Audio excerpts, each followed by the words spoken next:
राहुल गांधी की लोकसभा सदस्यता रद्द होने के बाद खाली वायनाड सीट पर उपचुनाव का जाने क्यों नहीं हुआ ऐलान। राहुल की सदस्यता जाने के बाद अब वायनाड की सीट खाली हो गई है। ऐसे में कहा जा रहा है कि जल्द ही इस सीट पर भी उपचुनाव हो सकते हैं। हालांकि अब तक चुनाव आयोग की ओर से इसकी घोषणा नहीं की गई है। नमस्कार, प्रेस जागरण में आपका स्वागत है। मैं हूं स्वाति आपके साथ। भले ही आज वायनाड उपचुनाव का ऐलान नहीं हुआ, लेकिन कहा जा रहा है कि आगे चुनाव आयोग इसका ऐलान कर सकती है। सवाल ये भी है कि नियम क्या कहता है, आखिर क्यों अभी आयोग ने उपचुनाव का ऐलान नहीं किया। आगे अगर उपचुनाव हुए तो कांग्रेस के टिकट पर कौन चुनाव लड़ेगा, आइए समझते हैं। कर्नाटक विधानसभा चुनाव की तारीख के ऐलान के दौरान चुनाव आयोग ने कांग्रेस नेता राहुल गांधी की संसद सदस्यता जाने के बाद खाली हुई वायनाड सीट पर उपचुनाव की घोषणा नहीं की है। चुनाव आयोग ने कहा कि वायनाड उपचुनाव को लेकर अदालती आदेश के बाद ही कोई फैसला लिया जाएगा, कोई जल्दबाजी नहीं है। निचली अदालत ने अपील के लिए 1 महीने का समय दिया है। वहीं कर्नाटक में रहने वालों की और वहां चुनाव लड़ने वालों की तो कर्नाटक विधानसभा चुनाव की तारीखों की घोषणा को लेकर दिलचस्पी थी ही, लेकिन देश भर की दिलचस्पी इस बात को लेकर थी कि क्या चुनाव आयोग आज केरल की वायनाड लोकसभा सीट पर भी चुनाव का ऐलान करेगा।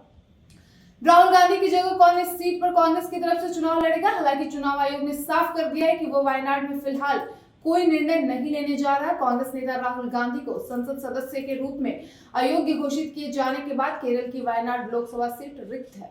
गुजरात की सूरत की एक अदालत से मानहानि के मामले में दोषी ठहराए जाने और 2 साल की जेल की सजा के बाद राहुल गांधी संसद सदस्य के रूप में भी अयोग्य घोषित हो चुके हैं।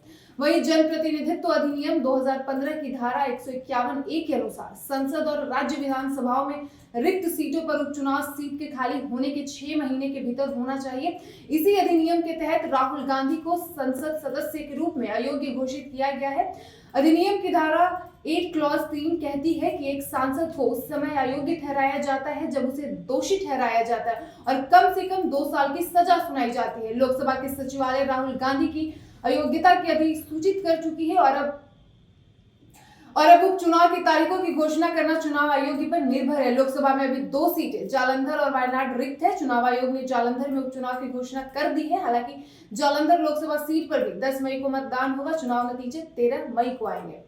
राहुल गांधी 2019 में उत्तर प्रदेश में अपनी अमेठी सीट हार गए थे और दूसरी सीट वायनाड से चुने गए थे।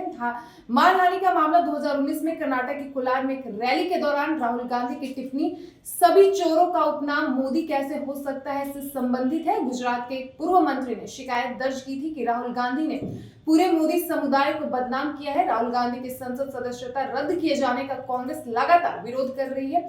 वहीं बीते मंगलवार की शाम कांग्रेस पार्टी की तरफ से दिल्ली के लाल किले में प्रदर्शन किया गया। इस दौरान कांग्रेस कार्यकर्ताओं और पुलिस के बीच धक्का मुक्की भी हुई। जानकारी के अनुसार TN प्रतापन, JP अग्रवाल, हरीश रावत और शक्ति सिंह गोहिल सहित तकरीबन 100 प्रदर्शनकारी हिरासत में लिए गए। वीडियो पसंद आया हो तो वीडियो को लाइक और शेयर करें और ऐसे ही तमाम खबरों के लिए प्रेस जागरण को देखते रहिए। धन्यवाद।